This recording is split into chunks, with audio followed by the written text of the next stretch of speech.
Olá pessoal, mais uma vez reunidos, não é mesmo? Para a aula de direção defensiva. Essa é a parte 5 da aula de direção defensiva. A direção defensiva é uma das matérias que mais caem, tá? Na sua prova de legislação. Então é bom você, ficar bastante equipado em tudo que se fala aqui, ou seja, bastante preparado, ter tudo isso gravado na sua mente, porque é algo que cai bastante na prova.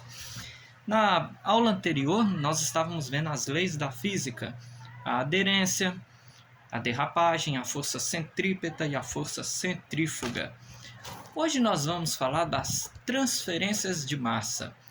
O que vem a ser a transferência de massa? Bom, a transferência de massa é a transferência de peso entre os eixos dianteiro e traseiros do veículo, tá? Em direção defensiva, em legislação de trânsito, em leis da física envolvendo os veículos automotores, a massa do veículo é simplesmente o peso. Isso é a transferência de massas.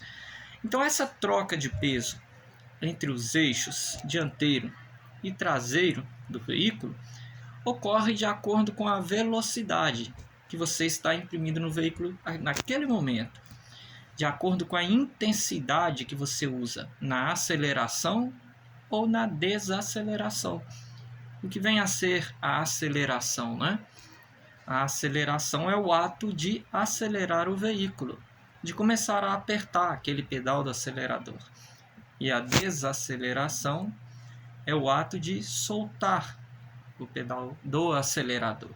Então essa troca de peso aí entre os eixos dianteiro e traseiro ocorre de acordo com a intensidade desses atos. O ato de aceleração e o ato de desaceleração. Né? E conforme você age dessa maneira, você pode provocar no seu veículo o que nós chamamos de comportamento sub- ou sobre-esterçante. O que viria a ser o comportamento subesterçante? Bom, o comportamento subesterçante é aquele que quando você está em aceleração nas curvas, lembrando que leis de física falam muito de curvas, né? Então, o comportamento subesterçante, o subesterçante, é quando você, nas curvas, está em aceleração. Aí o que acontece com essa massa do veículo, com esse peso do veículo, né? O peso do veículo ele é transferido para a parte traseira do veículo. Isso faz com que a dianteira do veículo fique desgarrada, fique bem mais solta, bem mais leve, não é mesmo? Então é quando o peso do veículo passa para a parte traseira dele. É o deslocamento, da massa das rodas dianteira para as rodas traseiras. E isso faz com que o veículo ele acabe sendo jogado, empurrado, para fora da curva. E o que é um veículo ser empurrado para fora da curva mesmo? Força centrífuga. Quando o veículo é puxado, jogado para fora da curva. Então, esse é o comportamento subesterçante. Em uma curva, você entra em aceleração. E o peso do veículo é deslocado totalmente para a parte traseira, empurrando o veículo para fora da curva, fazendo com que ele sofra a força centrífuga. Bom, o que fazer quando você perceber que o seu veículo está sob o comportamento subesterçante, ali com aquele risco eminente, de uma força centrípeta, de uma força centrífuga, perdão, que é a força que vai jogar ele para fora da curva. Quando isto ocorrer, o condutor ele deve imediatamente aliviar o acelerador. Porque o que causou isso? A aceleração na curva, Então ele deve aliviar o acelerador e ir utilizando o volante para recolocar o veículo na pista, com bastante cuidado, com bastante calma. Se ele tiver em uma velocidade muito alta, suponhamos que ele entrou nessa curva com uma aceleração bem alta, Então está com uma velocidade muito alta. Aí o que o condutor deve fazer? Ele deve se frear de forma ali bem suave, de forma bem gradativa, para evitar o travamento das rodas que nós vamos estudar mais para frente em outras partes desta matéria. Então, basicamente, quando ocorre isso, aliviar o acelerador, né? Utilizar o volante para colocar o veículo dentro da pista, e se tiver em uma velocidade muito alta, utilizar o freio de forma suave, de forma gradativa, ok? Para que você tente fazer com que o seu veículo volte a fazer a curva normalmente. O comportamento sobreestressante. O sobreestressante é o contrário, não é mesmo? Do comportamento subestressante. No sobreestressante, o peso da traseira, do eixo traseiro, das rodas traseiras, né? Então essa massa do eixo traseiro vai ser jogado para o eixo dianteiro. Essa vai ser a troca de pesos, de massas, no comportamento sobreestressante. É quando o peso da traseira vai passar para a dianteira. E por que acontece o comportamento sobreestressante? Aí é provocado por uma desaceleração brusca. Pessoa que solta o pedal do acelerador de uma vez. A gente vai aliviando o acelerador aos pouquinhos, não é tirando o pé de uma vez como se estivesse pisando em brasa quente, né? Pessoas quando pisam em brasa quente, o que ela faz? Ela levanta o pé de uma vez. Não é assim que se faz. Então o comportamento sobreestressante é este. O veículo desgarra a traseira, ele solta a traseira porque o peso da traseira passa totalmente para a dianteira, pelo ato do condutor ter liberado o pé do acelerador de maneira brusca de uma vez. Isso faz com que a traseira do veículo derrape na pista, né? Derrapagem. Uma das outras leis da física que a gente já viu anteriormente. Então isso faz com que a traseira do veículo derrape. O veículo pode acabar rodando na pista e até capotar. Ok? Então estudem bastante essa parte de leis da física, igual mencionei para vocês. Leis da física, tudo que tem referência a direção defensiva caem bastante na prova, tá? Não deixe isso passar batido, assim como não deixe a direção defensiva, esta matéria, passar batido. Cai bastante na prova, estude com atenção. Se precisar, reveja os vídeos mais de uma vez. Vocês têm essa oportunidade de assistir videoaulas agora, né? Então pode ver o dia que quiser, a hora que quiser, quantas vezes quiser. Acompanhando com seus livros é muito importante. Nós vamos falar agora de condições adversas. Vamos dar um início nessa parte aqui. O que são condições adversas? São condições que, agregando a fatores de risco, aumentam a possibilidade de um acidente. E a matéria de direção defensiva, ela tem um objetivo, que é evitar ou pelo menos reduzir, né, os números de acidentes que existem hoje em dia.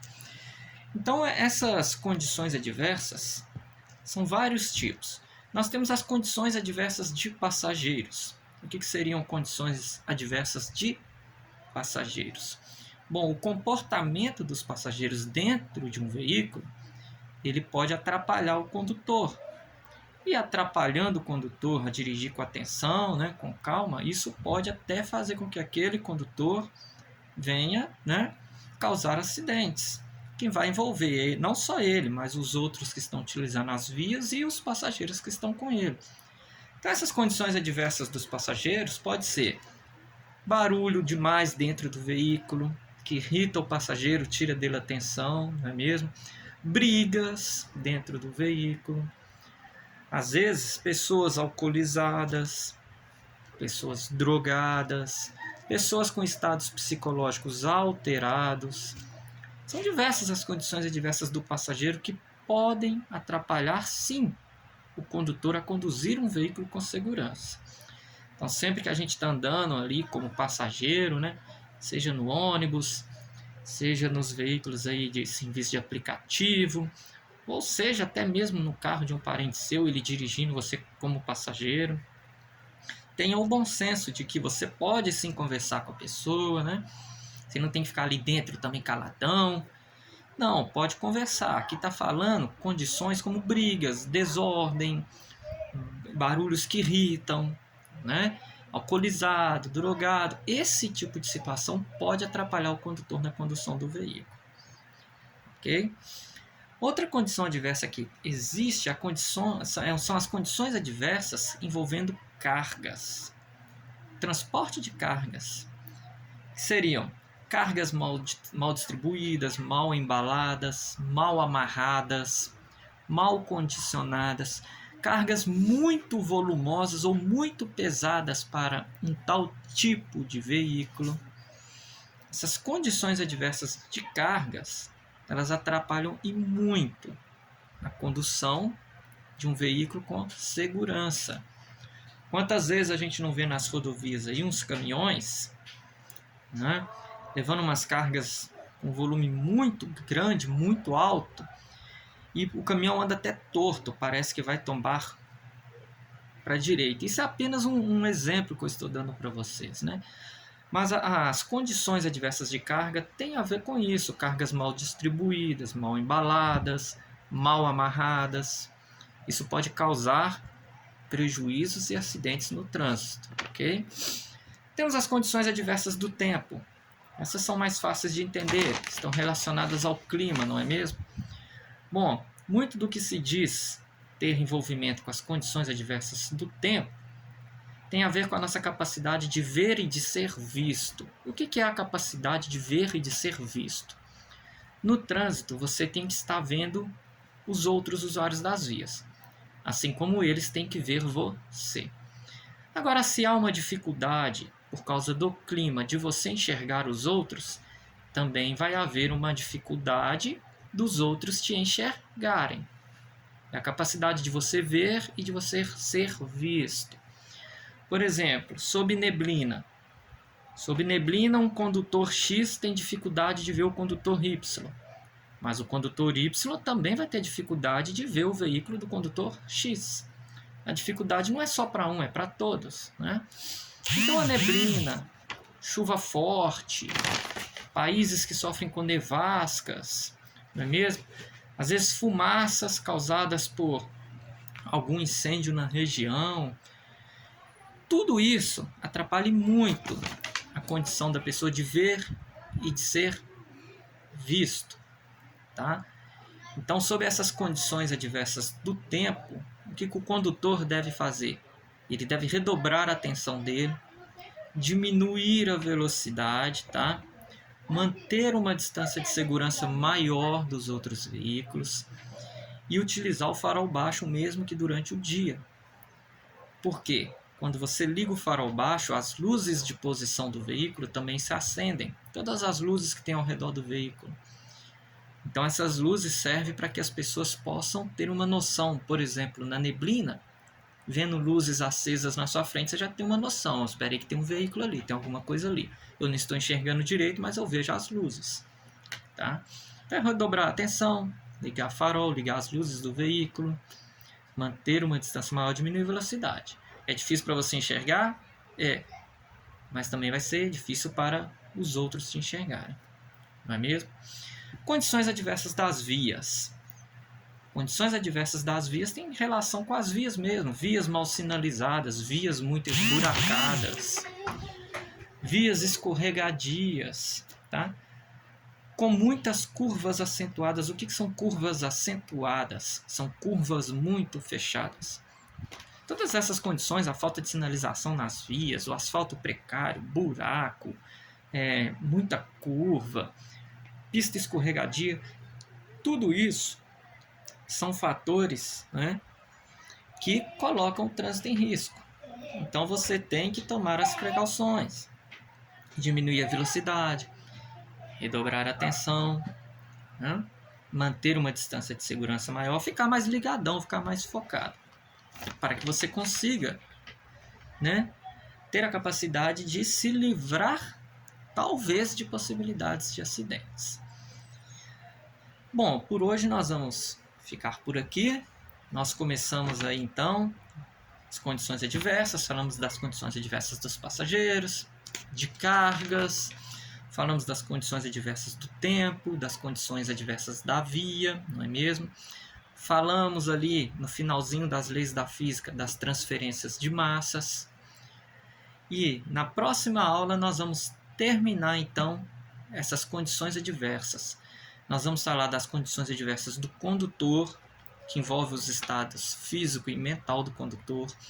Vamos falar das condições adversas do veículo. Olha aí, condições adversas do veículo, tá? Revisões no seu veículo são muito importantes. Vamos falar das condições adversas do trânsito, horários de pico, feriados prolongados. E vamos falar das condições adversas da luz, a luz natural e a luz artificial. Cai bastante na prova tudo que tem relação com as condições adversas da luz. Ok? Então, até a próxima aula, estaremos aqui novamente.